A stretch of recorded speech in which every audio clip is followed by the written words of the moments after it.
বন্যায় ক্ষতিগ্রস্ত মানুষদের সর্বাত্মকভাবে সাহায্য করা ঈমানী দায়িত্ব। ইসলাম মানবতার ধর্ম। এক মুসলমান অপর মুসলমানের ভাই। মানুষ ক্ষতিগ্রস্ত এবং বিপদগ্রস্ত হলে তাদের পাশে দাঁড়ানো, বিপদ মুক্তির জন্য সাহায্য করা ইসলামের শিক্ষা।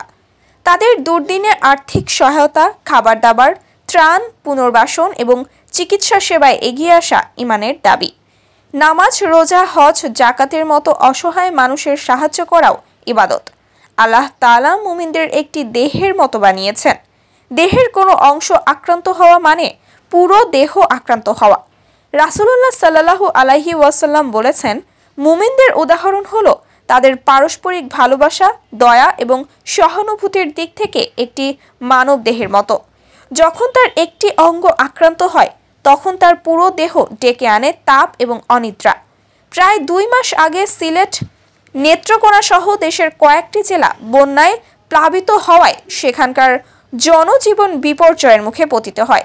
2 বছর আগে 2022 সালে সিলেট এবং সুনামগঞ্জের মানুষ মুখোমুখি হয়েছিল শতাব্দীর সবচেয়ে ভয়াবহ বন্যায়।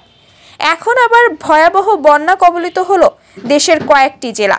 সম্প্রতি ত্রিপুরার ডম্বুর গেট খুলে দিয়েছে ভারত। এতে ভারতের পানি ঢুকে হঠাৎ বন্যা পরিস্থিতি তীব্র আকার ধারণ করেছে বাংলাদেশের ফেনী, নোয়াখালী, কুমিল্লা এবং চট্টগ্রাম অঞ্চলে। সবচেয়ে ভয়াবহ অবস্থা দাঁড়িয়েছে ফেনীর ফুলগাজী, পরশুরাম এবং ছাগলনাইয়া উপজেলায়। বন্যার পানিতে তলিয়ে গেছে বাড়িঘর, রাস্তাঘাট, ফসলি জমি। লাখ লাখ মানুষ পানিবন্দী অবস্থায় রয়েছে এসব জায়গায়। সেখানকার বাসিন্দারা বলছেন, এই এলাকায় 1988 সালের পর বন্যা পরিস্থিতি এতটা ভয়াবহ হয়নি আগে কখনোই। ভারী বৃষ্টি এবং ভারত থেকে আসা পানিতে ফেনীর মুহুরী, কহুয়া এবং সিলোনিয়া নদীর পানি বিপদসীমার অনেক ওপর দিয়ে প্রবাহিত হচ্ছে। মঙ্গলবার রাত থেকে ওইসব এলাকায় স্বেচ্ছাসেবী বিভিন্ন সংগঠন নৌকায় করে পানিবন্দীদের উদ্ধার করে বিভিন্ন আশ্রয় কেন্দ্রে নিয়ে যান। ধীরে ধীরে বন্যা পরিস্থিতি আরও অবনতি হওয়ায় জেলা প্রশাসনের পক্ষ থেকে জরুরি ভিত্তিতে সেনাবাহিনী এবং কোস্ট গার্ডের সহযোগিতা চাওয়া হয় বুধবার সকালে। এরপরে সেনাবাহিনী এবং কোস্ট গার্ড সদস্যরা পানিবন্দীদের উদ্ধারে স্পিড বোট নিয়ে মাঠে নামেন। মানুষকে নিরাপদ আশ্রয় কেন্দ্রে পৌঁছে দিচ্ছেন তারা। বন্যা পরিস্থিতি এতটাই অস্বাভাবিক হয়েছে যে অনেক আশ্রয় কেন্দ্রেও পানিতে থই থই। দুর্যোগ যখন প্রাকৃতিক না হয়ে মানুষ্য সৃষ্টি হয় তখন বাংলাদেশের মতো পরিস্থিতিই হয়। এজন্যই কবি মুসা আলা হাফিজ বলেছিলেন, বন্যাটা মূলত পানির নয়, জলের।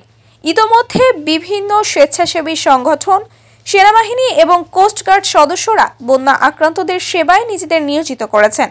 বন্যায় যে পরিমাণ মানুষ, ঘরবাড়ি, গবাদি পশু এবং জীবজন্তু আক্রান্ত হয়েছে তাতে সহযোগিতা করার জন্য আরও অধিক সংখ্যক মানুষের এগিয়ে আসতে হবে। আমাদের প্রত্যেকেরই এগিয়ে আসা কাম্য। যার যার অবস্থান থেকে যথাযথ সহযোগিতা করা এখন ঈমানী দায়িত্ব। ইসলাম তাই বলে, কেননা মানবতা এখন বিপন্ন। যাদের সামর্থ্য রয়েছে তাদের প্রতি অসহায় মানুষদের সাহায্য করতে পবিত্র কোরআনে নির্দেশ রয়েছে।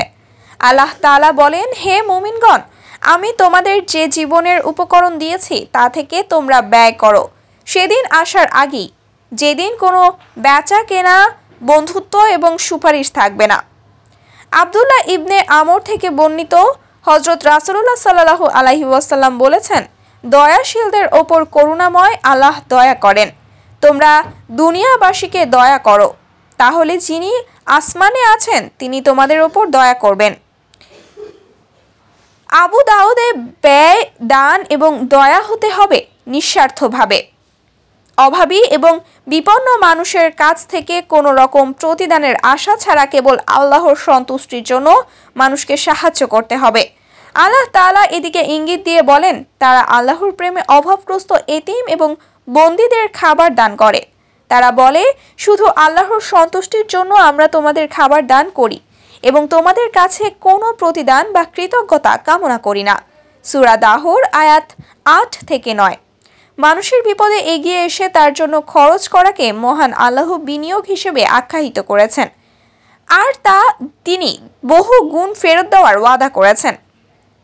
আল্লাহ তাআলা বলেন, কে আছে যে আল্লাহকে উত্তম ঋণ প্রদান করবে? আল্লাহ তার জন্য বহু গুণে বৃদ্ধি করবেন। আল্লাহই জীবিকা সংকুচিত এবং সম্প্রসারিত করেন, আর তোমরা তারই নিকট প্রত্যাবর্তন করবে। সূরা বাকারা আয়াত 245 আয়াতে আল্লাহকে ঋণ দেওয়ার অর্থ হলো তার পথে খরচ করা, গরিব, অসহায় এবং বিপদগ্রস্তদের সাহায্য করা। পরকালে এর বিনিময়ে দেওয়া হবে সওয়াব রূপে।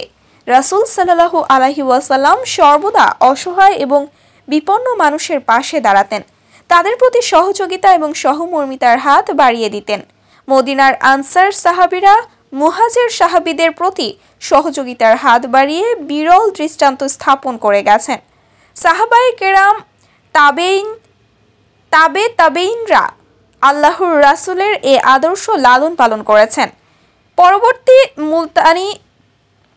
পরবর্তী সুলতানি আমলের রাজা বাদশারাও অসহায় মানুষের জন্য বিভিন্ন সরাইখানা, আশ্রয় কেন্দ্র, হাসপাতাল ইত্যাদি নির্মাণ করেছিলেন।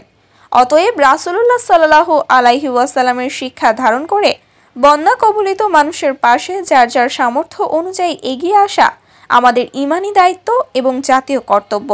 সহিহ মুসলিমের হাদিসে বর্ণিত হয়েছে, রাসূল সাল্লাল্লাহু আলাইহি ওয়াসাল্লাম বলেছেন, আল্লাহ তাআলা কিয়ামতের দিন বলবেন, হে আদম সন্তান, আমি অসুস্থ ছিলাম, তুমি আমাকে দেখতে আসোনি। সে বলবে, হে প্রভু, কিভাবে আমি আপনাকে দেখতে যাব? আপনি তো সারা জাহানের পালনকর্তা। তিনি বলবেন, তুমি কি জানতে না যে আমার অমুক বান্দা অসুস্থ ছিল? তুমি তাকে দেখতে যাওনি। তুমি কি জানতে না যে তুমি যদি তাকে দেখতে যেতে তাহলে অবশ্যই তুমি আমাকে তার কাছে পেতে? এখন আমরা যদি বন্যার্ত মানুষের পাশে না দাঁড়াই, তাহলে পরকালে মহান আল্লাহ এই প্রশ্নের সম্মুখীন হতে হবে যে আমি বিপন্ন ছিলাম, আমায় সাহায্য করনি কেন? তখন কি উত্তর দেবেন? তাই আসুন যার যার অবস্থান থেকে বন্যায় বিপর্যস্ত মানুষদের পাশে দাঁড়াই।